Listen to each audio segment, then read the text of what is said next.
তৃতীয় পৰ্যায়ৰ নিৰ্বাচনৰ বাবে তুংগত চলিছে নিৰ্বাচনী প্ৰচাৰ ধুবুৰী লোকসভা সমষ্টিৰ প্ৰাৰ্থী ৰকিবুল হুছেইন আৰু বৰপেটা লোকসভা সমষ্টিৰ প্ৰাৰ্থী দীপ বাইনৰ হৈ মাৰাথন প্ৰচাৰ সাংসদ গৌৰৱ গগৈৰ এইবাৰৰ নিৰ্বাচনত ভোটৰ জৰিয়তে ৰাইজে মুখ্যমন্ত্ৰী ডক্টৰ হিমন্ত বিশ্ব শৰ্মাৰ অহংকাৰ চূৰ্ণ কৰিব বুলি দাবী কৰি গৌৰৱ গগৈৰ মন্তব্য এতিয়া অসমৰ ৰাইজ যথেষ্ট ক্ষোভিত আৰু এতিয়া অসমে ৰাইজে সিদ্ধান্ত লৈছে যে এই নিৰ্বাচনৰ জৰিয়তে নিজৰ ভোটৰ জৰিয়তে হিমন্ত বিশ্ব শৰ্মা ডাঙৰীয়াৰ অহংকাৰ তেওঁলোকে ভাঙিব ৰাইজৰ বিষয়বোৰ সন্মুখত ৰাখি আমি প্ৰচাৰ চলাইছো ৰাইজৰ আবেগ আমি বুজি পাওঁ ৰাইজৰ আশীৰ্বাদ আমাৰ লগত আছে আৰু যেতিয়া 4 জুনত যেতিয়া বিজেপি অংকৰ মংকৰ সব খেলিমেলি লাগিব এই গোটেই কথাবোৰ স্পষ্টীকৰণ তেওঁ দিয়ক হিমন্ত বিশ্ব শৰ্মা আৰু আজমলৰ মাজত কোনো পাৰ্থক্য নাই বিজেপি আৰু এআইডিএফ একেটাই দল চেংগাৰ সংখ্যালঘু অধ্যুষিত কমলাবাৰীত নিৰ্বাচনী প্ৰচাৰ চলাই এইদৰে আজমল আৰু হিমন্ত বিশ্ব শৰ্মাক আক্ৰমণৰ লক্ষ্য কৰি ল'লে গৌৰৱ গগৈয়ে তেখেতৰ কথা গ্ৰহণযোগ্যতা লাহে লাহে কমি গৈছে তেওঁ এতিয়া বিভিন্ন সভাত মানে নাচ গান কৰিবলৈ এতিয়া মানুহবোৰ অলপ চাবলৈ যায় কিন্তু তেওঁৰ কথাবোৰ আজি তাৰিখত ইমান গ্ৰহণযোগ্য হৈ থকা নাই তেওঁ যিদৰে সোঁহাত বাওঁহাত মন্ত্ৰীসকলে যিদৰে তেওঁলোকৰ লগত ৰাখিছে যি মন্ত্ৰীসকলে আজি মাজুলীত গৈ নামঘৰে টকা পইচা বেলাইছে সেইকাৰণে এনে ধৰণৰ আজি নেতাসকলৰ ৰাইজৰ মাজত গ্ৰহণযোগ্যতা যথেষ্ট কমি গৈছে আজি বৰপেটা লোকসভা সমষ্টিৰ ভিতৰতো এআইডিএফ দলে যিদৰে অগপৰ দলক সহায় কৰি আছে আজি এই নিৰ্বাচনৰ পিছত এআইডিএফ দল এটা বেলেগ দল থাকিব নালাগে এআইডিএফ দলৰ বিধায়কসকল বিজেপি দলৰ ভিতৰত যোগদান কৰি মুখামুখিকে তেওঁলোকে বিজেপি কৰিব লাগে হিমন্ত বিশ্ব শৰ্মা ডাঙৰীয়া আৰু মৌলানা আজমল সাহেব একে দুয়োজনৰ খেল একে যে হিন্দুৰ মুছলমানৰ মানুহৰ মাজত ঘৃণা আৰু হিংসাৰ এটা বাতাবৰণ থাকিব লাগে ইফালে বিজেপি মিত্ৰজোঁটৰ প্ৰাৰ্থী ফণীভূষণ চৌধুৰীৰ হৈ প্ৰচাৰ অব্যাহত আছে শাসকীয় পক্ষৰ বজালীৰ ভৱানীপুৰত এনেদৰেই ব্যৱসায়ীসকলৰে মত বিনিময় কৰি ফণীভূষণ চৌধুৰীৰ হৈ ভোট ভিক্ষা মন্ত্ৰী ৰঞ্জিত দাসৰ সমান্তৰালভাৱে আমিনগাঁৱতো ফণীভূষণ চৌধুৰীৰ সমৰ্থনত বিশাল পদযাত্ৰা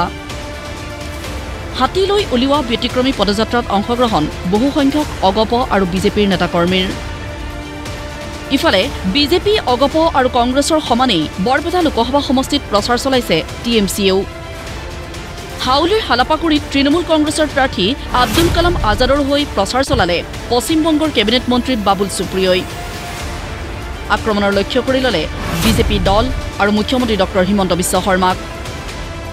সংখ্যালঘুৰ ভোট বিচৰা প্ৰসংগৰে মুখ্যমন্ত্ৰীক সমালোচনা তৃণমূল কংগ্ৰেছৰ ৰাজ্যিক সভাপতি ৰিপুন বৰাৰো যেভাবে ইডি সিবিআই সকলকে ব্যবহার করে যেভাবে আপনি যাকেই ভোট দিন না কেন যে দলকেই ভোট দিন না কেন আলটিমেটলি বিজেপি তাদেরকে এই সিবিআই ইডি কারোকে না কারোকে ভয় দেখিয়ে প্রলোভন দেখিয়ে তাদেরকে বিজেপিতে নিয়ে যাচ্ছেন কাজে আপনার ভোটটা নষ্ট করবেন না আপনার ভোট অন্য কোনো দলকে দেওয়া মানে ভোটটা আলটিমেটলি বিজেপির খাতেই চলে যাচ্ছে সেই জন্য আমি সবাইকে অনুরোধ করব যেটা আমি আমার কথার মাধ্যমে বললাম দৈনন্দিন জীবনের কথা যেটা বললাম যেটা টিএমসি দিদি যেটা বাংলার মানুষকে দিয়েছেন মহিলাদের দিয়েছেন এখানেও আপনারা সেটা করুন এবং সব কিছুরই একটা শুরুয়াত থাকে আমাদের একটা ভালো শুরুয়াত হয়েছে আমরা আশা করছি আগামী দিনে আরও ভালো ফল হবে এবং যে 4টে জায়গা থেকে এরা লড়ছেন তারা খুব ভালো ফাইট দেবে বিজেপিকে এটাই আশা করছি দেখুন মানুষ ক্ষমতা দেয় কিন্তু সেই ক্ষমতা যদি আপনার মাথার ভেতরে চলে যায় সেই ক্ষমতা যদি আপনার হৃদয়ে বসে যায় যে আমি ক্ষমতাবান তাহলে যে মানুষ ক্ষমতা দেয় তারাই কিন্তু ক্ষমতা কেড়ে নেয় এটা আপনাদের মুখ্যমন্ত্রীকেও কিন্তু মনে রাখতে হবে 3 লাখ ভোটত যদি জয় হয় তেতিয়াহ'লে কি কাৰণে আমাৰ সভালৈ অহা মানুহবিলাকক 500 টকা দি তেওঁলোকৰ সভালৈ লৈ গৈছে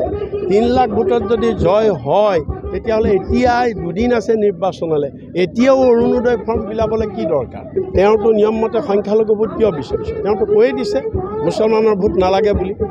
মিয়াৰ ভোট নালাগে বুলি এতিয়া কৈ দিয়াৰ পিছত ইয়াত কিয় মিটিং কৰিবলৈ আহিছে তেওঁ কিয় আহিছে কিয় ভোট বিচাৰিছে ভোট বিচাৰিব নালাগে নহয় নাটক মানুহে বুজি পাইছে